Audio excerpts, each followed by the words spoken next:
Merci beaucoup, Pierre. Alors, on voit que les activités à l'ETS se font toujours dans la bonne humeur.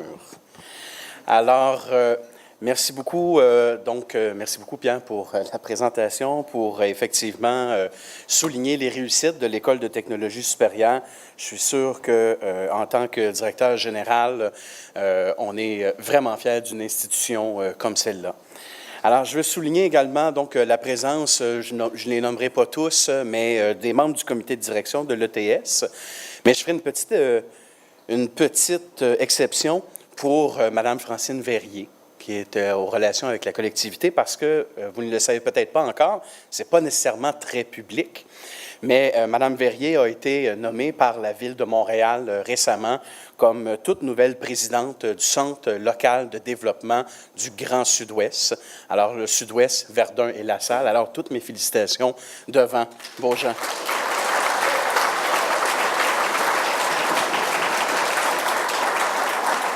Alors, saluer également la présence des différents dignitaires qui ont déjà été mentionnés. Alors, je ne les répéterai pas tous, mais je veux également saluer la présence du directeur de l'arrondissement du Sud-Ouest, en la personne de Luc Gagnon, qui est là à l'avant, à la première rangée.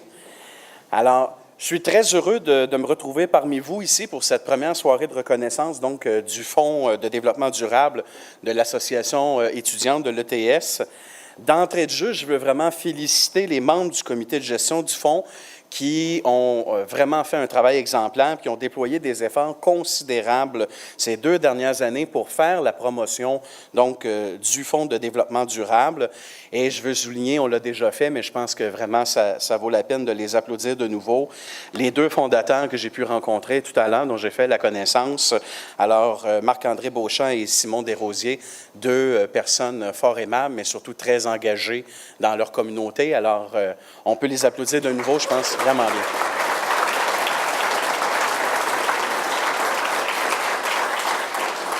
Comme le disait Pierre également, je voudrais remercier donc l'association étudiante, l'ETS dans son ensemble, mais également tous les étudiants donc qui contribuent à ce fonds bien spécial ici à l'école.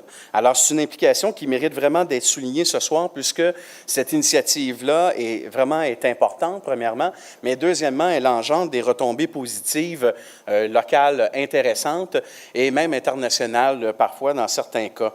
Alors, outre les projets qui se déroulent directement sur le campus de l'école ici, il y a également des répercussions très tangibles du Fonds de développement qui rejaillissent également dans l'ensemble de notre communauté, la communauté du Sud-Ouest, à laquelle vous faites bien sûr partie.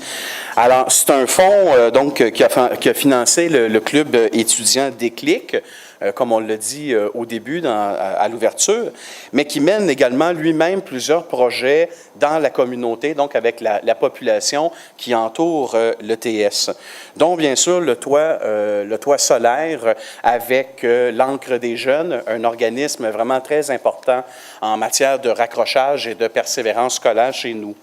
Un projet aussi intéressant et pour nous vraiment important, il découle également d'une contribution financière qui a été faite, c'est la revitalisation du parc des Jazzmen avec la table de concertation Coalition de la Petite Bourgogne.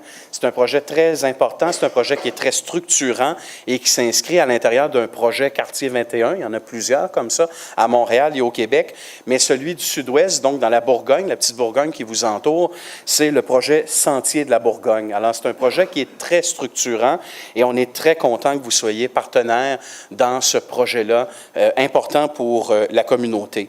Alors, merci beaucoup pour ça et je suis vraiment ravi que ce fonds-là existe, non seulement pour l'apport qui est fait ici dans votre communauté, mais vraiment parce que c'est structurant pour le milieu dans lequel vous êtes et pour nous, ça tombe parfaitement bien dans nos orientations et nos priorités en matière de développement durable. Alors, le Sud-Ouest lui-même a fait beaucoup de choses. On a décidé également de se donner des objectifs très ambitieux avec un plan local de développement durable 2013-2015. Et pour nous, c'était très important d'aller de l'avant avec les différentes facettes du développement durable, que ce soit le transport actif, dont on a voulu vraiment faire en sorte que les grands projets structurants chez nous y collaborent.